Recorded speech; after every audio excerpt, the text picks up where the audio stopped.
Twilight and Spike, in my personal opinion, have one of the most interesting relationships in this entire show. And today I'm gonna sit down and discuss it, because think about it. And I mean really think about it. What is Twilight to Spike, and what is Spike to Twilight? Is Twilight more of a mother figure to Spike, or is Twilight more of a sister figure to Twilight?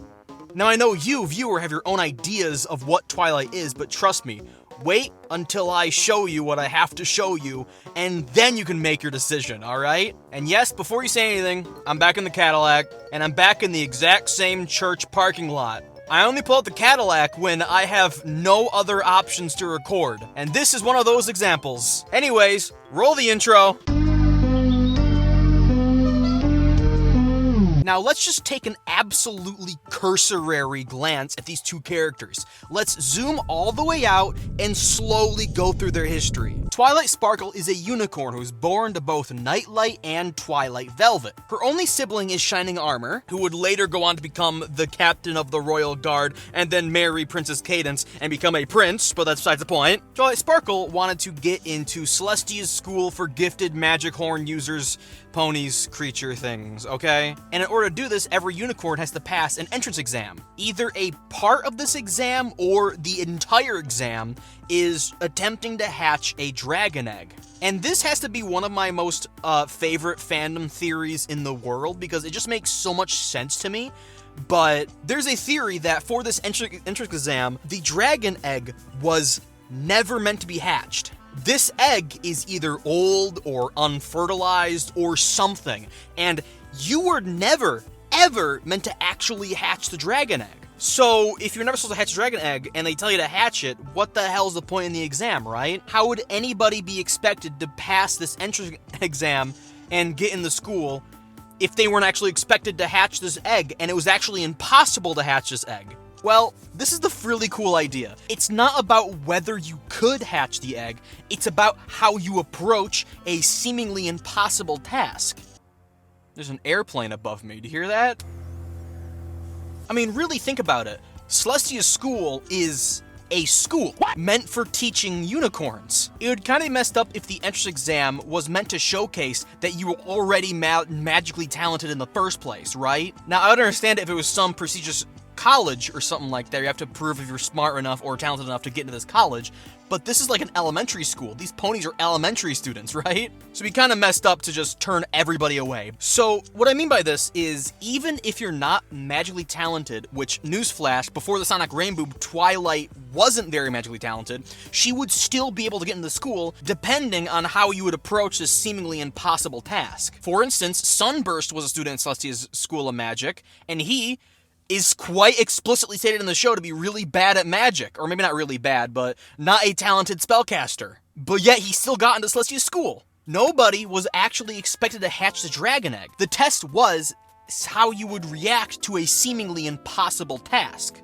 If you were given this task and your first response is to stomp your feet and cross your arms and go, "You guys aren't playing fair," then chances are you're not going to be accepted in the school. The pony who would be accepted in the school is the pony who would genuinely give it their all and actually try to hatch the egg, even though they know more likely than not that this is impossible for them. So although most, if not all, ponies would fail to hatch the egg to get into the school, that's not the point. It was how you would approach this task, not whether or not you could do this task. If you really tried, like Twilight did, and gave it your all, your chances of making it into the school would be significantly higher than the ones who didn't try. The egg was never meant to be hatched.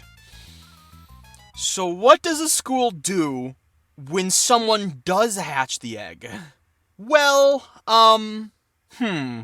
as we know, during Twilight's exam, she gave it her all. She really did. But unfortunately, being, a 6, 7, 8-year-old child, she was unable to hatch the egg, obviously. That was until the rain boom happened, and we all know the story from there, right? It either flooded her with magic or unlocked her true potential, and she managed to overpower the egg and hatch it. And the dragon that came out of that dragon egg is nobody other than Spike. Also, as a side, I do want to say that even without the rain boom, I'm fairly confident Twilight would have gotten to Celestia's school, right? She didn't give up, she didn't just start stomping her feet angrily. She really did give it her all. I know that it's like a popular headcanon theory that if Twilight didn't hatch the egg, she would have never made it into Celestia's school, but I don't think that's the case at all. I think she would have been fine. It's just that she hatched the egg and had a magical surge that then Celestia noticed her, right? But anyways, we're talking about Twilight and Spike, not just Twilight. So let's get back on track here. So Twilight hatched Spike, which is something that apparently has probably never happened before at the Celestia School of Magic Gifted Unicorn shitballs. So what now? So the school had probably never had to deal with actually a hatched dragon, right? And this is backed up by issue number 40 of the comics, and yes, we're going there. Where after Twilight hatched Spike, Spike was personally taken care of by none other than Princess Celestia herself. That's right, Princess Celestia, at least for the first little while, took care of Spike. To me, that does not scream that the school had a plan for what would happen if the egg was hatched, right? That sounds like to me, oh god, this was not never supposed to happen, what do we do now? Anyways, Celestia was personally taking care of Spike until Twilight showed up, and then Celestia dumped Spike onto Twilight. And then it became Twilight's responsibility to raise him. Wait a minute. Spike became Twilight's responsibility? That's right, after Spike was hatched, it was solely put onto there's a plane? After Spike was hatched, it was put solely onto Twilight to raise him. Now, to be fair, initially in the comic, it did say that Twilight was supposed to help Celestia raise him, not that Twilight would be the sole caretaker. But the rest of the comic explicitly shows that Twilight never got any help. Twilight showed up late for classes, she got kicked out of the library for being too noisy, she was falling behind, all because she was literally forced to take care of Spike. And I do say the word forced. She was not very confident in her ability to take care of Spike. Although it's never directly stated in the comic, somehow Twilight found a way to work around Spike. And I guess presumably she started catching back up in her classes and things of that nature, right? And due to the fact that she wasn't kicked out of school after this, I think it makes sense that she found a way to raise him.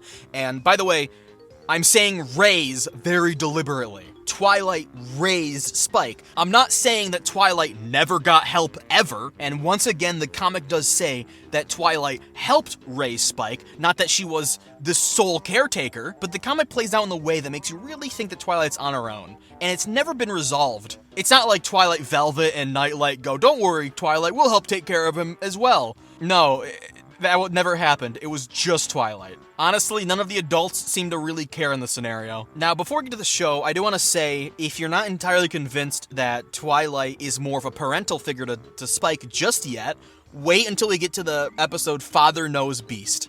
At that point, you will be convinced, okay? But at least from this comic, it's pretty damn evident that Twilight is much more of a parental figure than a sisterly figure, right? Twilight is Spike's mom.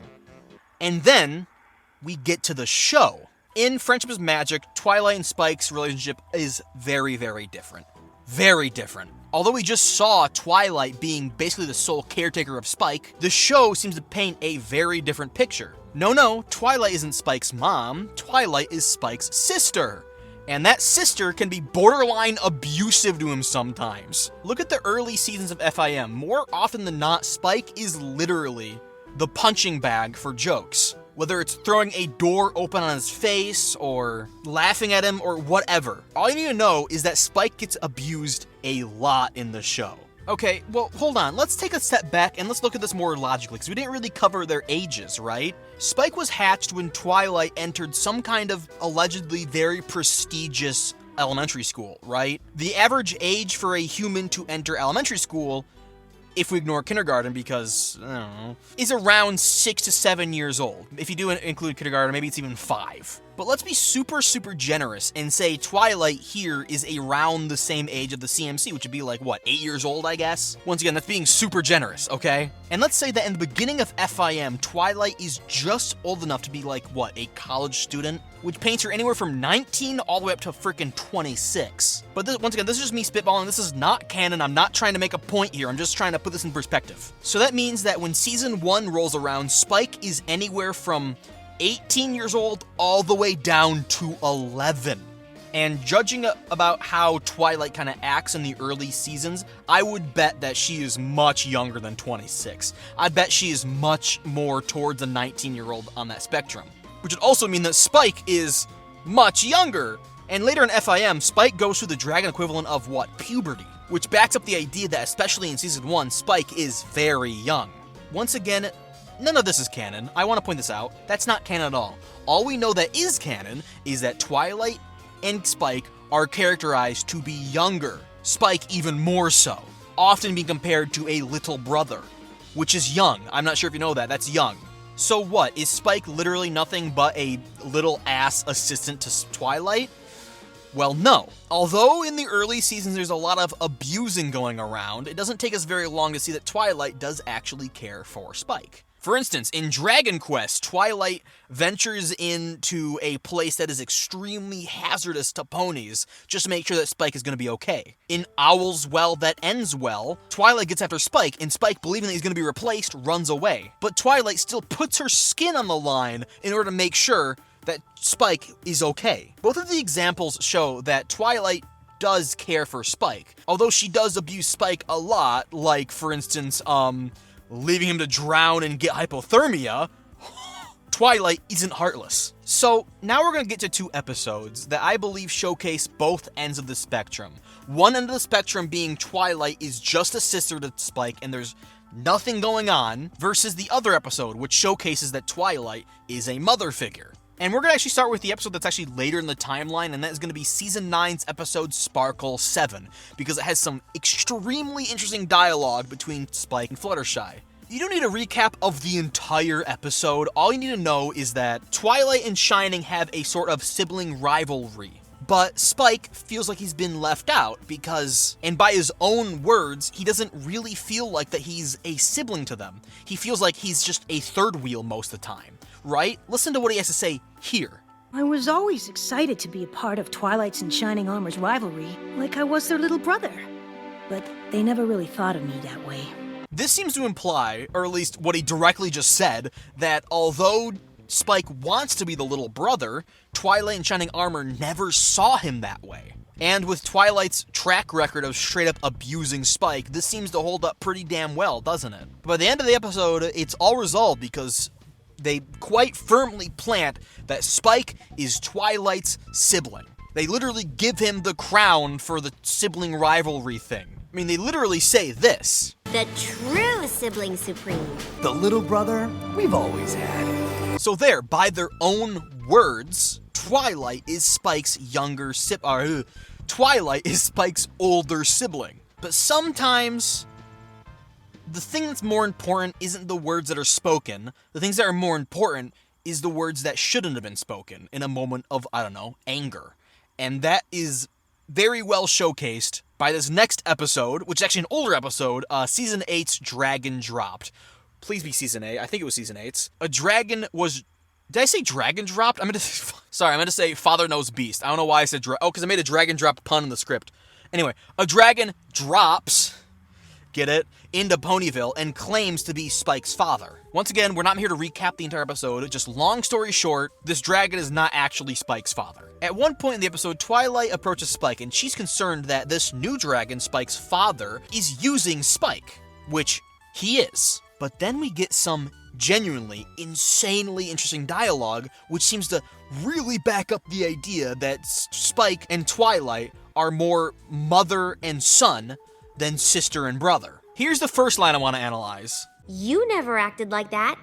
That's because you raised me. Spike just straight up just says that Twilight raised him. No argument there. Once again, back to comic issue number 40, although they said that Twilight would help raise Spike, here they say straight up that Spike was raised by Twilight. Once again, not that Twilight helped raise Spike, here it's saying just straight up Twilight raised him. And then the even more damning piece of evidence in my opinion is this line. I don't think you're supposed to be any different than who you are.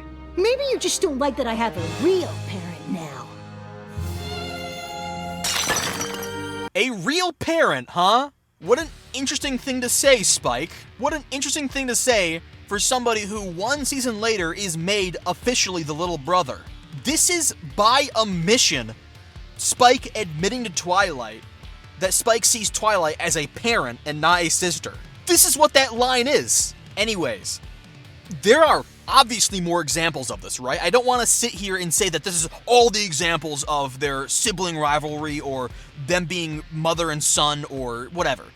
There's obviously more episodes that I could cover.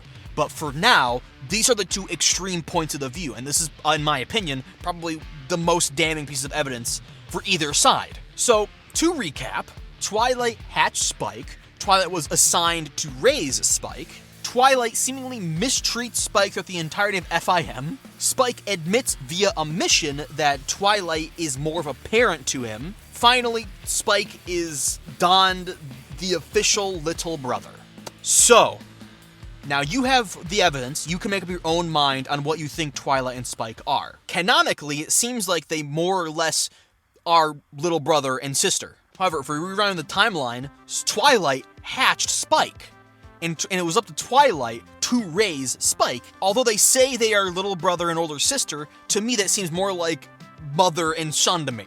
So officially, what do I think Twilight and Spike's relationship is? In my personal opinion, which you are allowed to disagree with, I believe that Twilight and Spike lean more towards being mother and son rather than little brother, older sister. However, when I say they lean more towards that, I do really mean lean towards. I also don't think they're just straight up outright mother and son. I think that they're actually on the spectrum.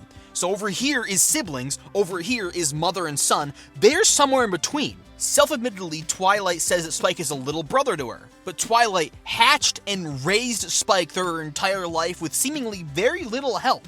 The adults did not care for her situation in the slightest. But Spike, by omission, also says that Twilight is a parent to him. Now, once again, Twilight is abusive to him, so, oh, I have something in my eyeball, oh my god. And Spike is more often than not the one taking care of Twilight, not the other way around, which is kind of messed up. But hey, that's just my personal opinion. In my personal opinion, if this is the real world, Twilight would have her custody taken away from Spike almost immediately.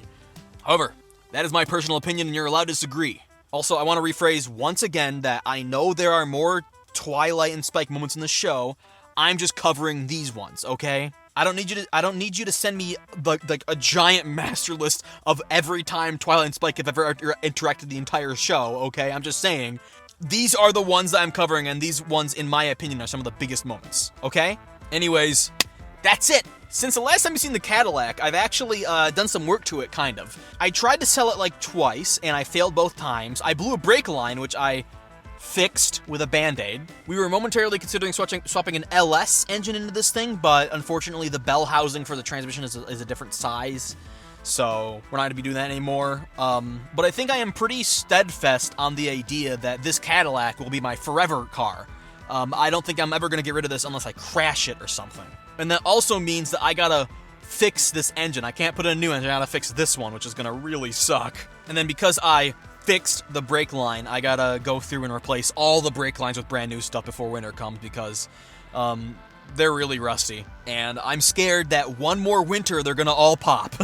Here in Michigan, we use a lot of salt on our roads. A lot. Which destroy cars. This thing, for being from the 90s, is in surprisingly good shape for its age. And for living its entire life in Michigan. Anyways, that's all for me, folks. If you want to go subscribe to my other two channels, Violet Bites and Word Dumb, my link tree is down in the description. Remember, kids, always intolerance, and I will see you guys later, okay? Goodbye! I bite at the hand that feeds me, slap at the face that eats me. Some kind of animal cannibal made impressions on me.